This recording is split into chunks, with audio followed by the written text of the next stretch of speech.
এই হাদিসটির প্রেমে পড়ে গেছি, তো আপনারাও শুনে যান। আপনি যখন নিজের ঘরে নীরবে কান্না করবেন, আল্লাহ তখন ফেরেশতাদের উদ্দেশ্য করে বলেন, কোন জিনিস আমার এই বান্দার চোখে পানি আনলো? ফেরেশতাগণ বলেন, আপনার বান্দা সুখে নেই, আপনার বান্দা অনেকদিন হাসেনি।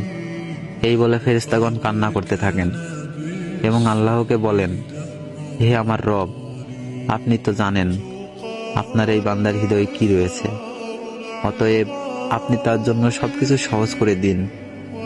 আল্লাহ বলেন, আমার এই বান্দা এমন কিছু জীবন থেকে হারিয়ে ফেলেছে যে সে অধিক ভালোবেসেছিল।